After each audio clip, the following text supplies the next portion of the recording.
नमस्कार तपाईहरुलाई स्वागत छ फेरि मेरो नयाँ भिडियोमा र आज चाहिँ हैन तपाईहरुलाई यस्तो खतरा कुराहरु भन्छु हैन जुनले चाहिँ गएर तपाईहरुको यो फेसलाई छ नि पहिलाको भन्दा झनै धेरै ह्यान्डसम देखाउँछ क्या पहिलाको भन्दा झनै धेरै एट्र्याक्टिभ देखाउँछ क्या आज जम्मा म 5 वटा टिप्स भन्छु हैन लास्टमा एउटा थप्न मन लाग्यो भने थप्दिन्छु तर भिडियो लास्टसम्म हेर्नु अनि एउटा कुरा भनेको चाहिँ नि हैन तपाई भिडियो लास्टसम्म हेर्दिनु हैन त्यसपछि मात्रै सब्स्क्राइब गर्ने कि नगर्ने तपाईको हातमा छ लाइक गर्ने कि नगर्ने तपाईको हातमा छ हैन तर भिडियो लास्टसम्म हेर्दिनु मन पर्यो भने सब्स्क्राइब गर्दिनु मन परेन भने गर्न पर्दैन हैन तर भिडियो हेर्दिनु मलाई चाहिँ सब्स्क्राइब नै गर्नुपर्छ भन्ने छैन क्या तपाईले के सिके हुन्छ क्या नयाँ ज्ञान पाए हुन्छ क्या बुझ्नु भयो नि हैन अनि मेरो इन्स्टाग्राममा चाहिँ फलो गरिदिनु ल डिस्क्रिप्सनमै छ क्या लिंक पोइन्ट नम्बर 1 भनेको चाहिँ लिप ब्रशिङ है लिप ब्रशिङ के भन्छ यो तोर्पेले भन्नु भएको होला त्यसो नभन्नु लिप ब्रशिङ भनेको के हो हेर्नको लागि चाहिँ हैन मेरो वाशरुममा जानु पर्छ हैन हाम्रो लिप्समा चाहिँ हैन डेड स्किन सेल्सहरु हुन्छ के त्यो डेड स्किन सेल्स चाहिँ गएर हाम्रो लिप्स फुट्ने अनि त्यो पाप्रा देखिन्छ नि जस्तो बुढो मान्छेहरु जस्तै के त्यस्तो देखाउन चाहिँ हुँदैन क्या त्यसलाई हटाउनु पर्छ क्या अनि हाम्रो यो लिप्सलाई सेक्सीनेस को लेभल अल्ट्रा बनाउनको लागि चाहिँ हैन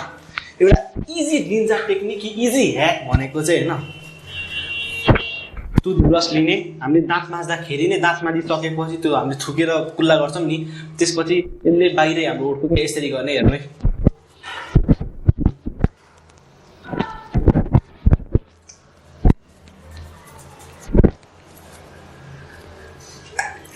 30-40 सेकेन्डसम्म यसरी गर्ने हैन अनि त्यसपछि यसलाई नधुने है यसरी पुस्ने त्यसपछि छाड्दिने क्या यसो भइसकेपछि त्यो डेड स्किन सेल्सहरु हट्छ अनि हाम्रो ओठलाई ग्लोई बनाउँछ अनि स्मुथ देखाउँछ हैन सेक्सीनेसको लेभल बढाइदिन्छ क्या अनि हाम्रो ओठ नै सेक्सी भएछ अरु के चाहियो त हैन नम्बर 2 भनेको चाहिँ स्पुन ह्याक है यो चाहिँ धेरै केटाले गर्दैन हैन मेरो साथीहरुले अहिले पनि गर्दैन क्या तिमीले गर्न पर्यो क्या बुझ्यौ नि हैन ब्रो गर्न पर्यो हैन स्पुन ह्याक कसरी गर्ने यो एउटा कुरा छ हैन स्पुन ह्याक गर्नको लागि चाहिँ हैन फ्रिजर हुन्छ नि आइस जमाउने ठाउँ हो त्यहाँ चम्चालाई राख्दिने क्या मिनिमम 4 घण्टाको लागि राख्दिने हैन त्यहाँ एकछिन छोड्दिने त्यसलाई अनि आफ्नो कामहरु गर्न थाल्ने त्यसपछि जाने 4 घण्टा पछि फर्स्टमा आफ्नो फेसलाई नर्मली धुने फेस वाश युज गर्नु पर्दैन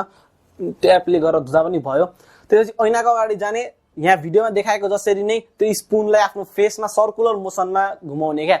आफ्नो नाकको यो तलतिर आफ्नो निधारतिर आफ्नो यो चिनतिर हैन घुमाइराख्ने एकछिन घुमाइराख्ने क्या 10 मिनेट जतिलाई राउन्ड गरिराख्ने हैन हो यस्तो गरिसकेपछि चाहिँ हैन तपाईहरुको पोर्स नि सानो हुन्छ अनि अर्को एउटा ठुलो कुरा भनेको चाहिँ हैन तपाईहरुको डेड स्किन सेल्स हुन्छ क्या त्यो डेड स्किन सेल्सले चाहिँ गरेर हैन तपाईहरुको भविष्यमा पिम्पल्सहरु एक्नेहरु दिन सक्छ क्या हो यसले चाहिँ त्यो कुराहरुलाई पनि हटाइदिन्छ अनि पिम्पल र एक्नेहरु त्यति धेरै हुँदैन क्या हुन चाहिँ हुन्छ त्यति धेरै चाहिँ हुँदैन अनि त्यो पिम्पलहरु पुरै हटाउनको लागि चाहिँ स्किन केयर रुटिन एउटा बनाउनु पर्छ त्यसको लागि म भिडियो गर्दै छु अर्को हप्ता आउँछ मलाई सब्स्क्राइब गरेर राख्नु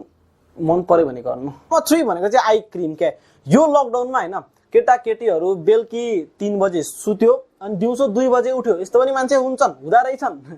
अनि यो अब यस्तो गर्न थालिसकेपछि हाम्रो आँखामा डार्क सर्कल बस्छ राम्ररी निन्द्रा नपुगेपछि ढिलो सुतेपछि हैन अनि यसलाई प्रिभेन्ट कसरी गर्ने यसलाई प्रिभेन्ट गर्नको लागि चाहिँ आई क्रीम किन्ने क्या आई क्रीम हैन यति सानो अमाउन्ट लिने अनि यस्तो गरेर पहिला औँलामै एकछिनलाई घुमाइराख्ने क्या त्यसको त्यो पार्टिकल्सहरुले एक्टिभेट गर्ने क्या हैन अनि त्यसपछि बिस्तारै नर्मल पारामा यता लगाउने त्यसपछि आँखाको मास्तिर लगाउने हैन बिस्तारै लगाइराख्ने 30 सेकेन्ड जति भइसकेपछि यस्तो गर्दिने छोड्दिने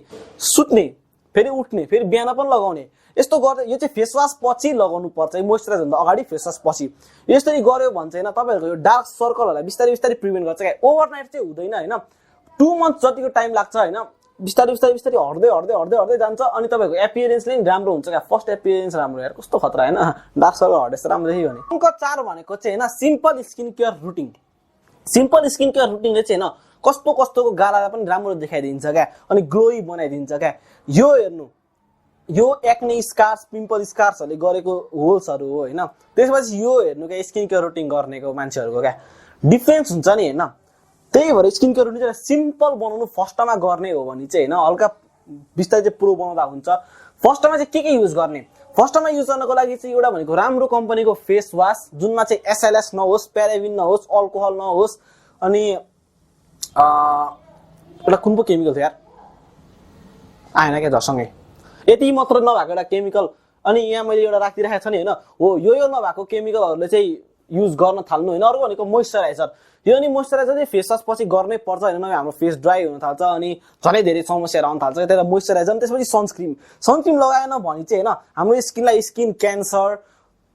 100% नै हुन्छ भनिदिन्छु क्या म चाहिँ। अनि हाम्रो स्किनमा रिङ्कल बस्न थाल्छ हैन, त्यसलाई प्रिभेन्ट गर्नको लागि एउटा सनस्क्रिन चाहियो। मिनिमम 30 fps, म्याक्सिमम भनेको 45 सम्म किन्दा हुन्छ, 50-60 किन्नु पर्दैन। नम्बर 5 भनेको चाहिँ हैन च्युइङ गम है। जलाइन भन्ने कुरा तपाईलाई पक्कै पनि थाहा होला क्या। जलाइन भएको केटालाई यस्तो देखिन्छ, जलाइन नभएको केटालाई यस्तो देखिन्छ क्या। कुनले राम्रो देखिरहेछ? यही दाइले राम्रो देखिरहेको होला, यो दाइलाई भन्दा त राम्रो छ नि हैन।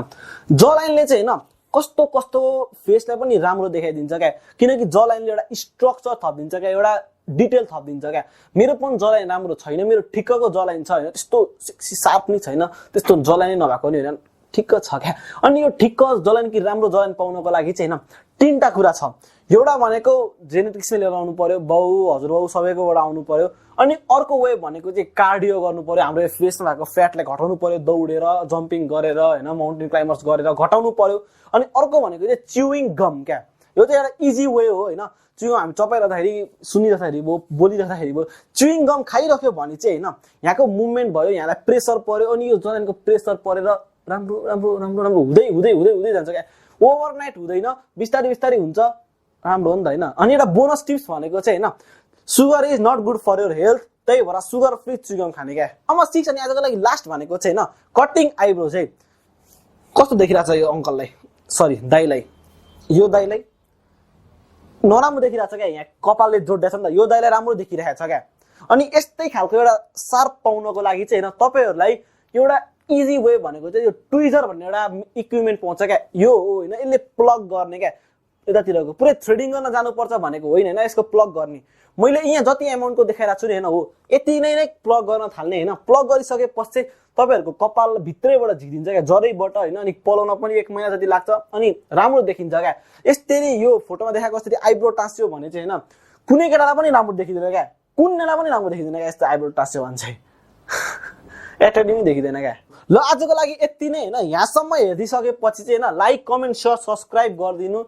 सब्स्क्राइब नगर्दै पनि हुन्छ, तपाईले केही सिक्नु भयो भने चाहिँ कमेन्टमा भन्नु, मलाई तारिफ गरिदिनु, मेरो कम्प्लिमेन्ट गर्नु। मन परेन भने पनि मलाई भन्नु,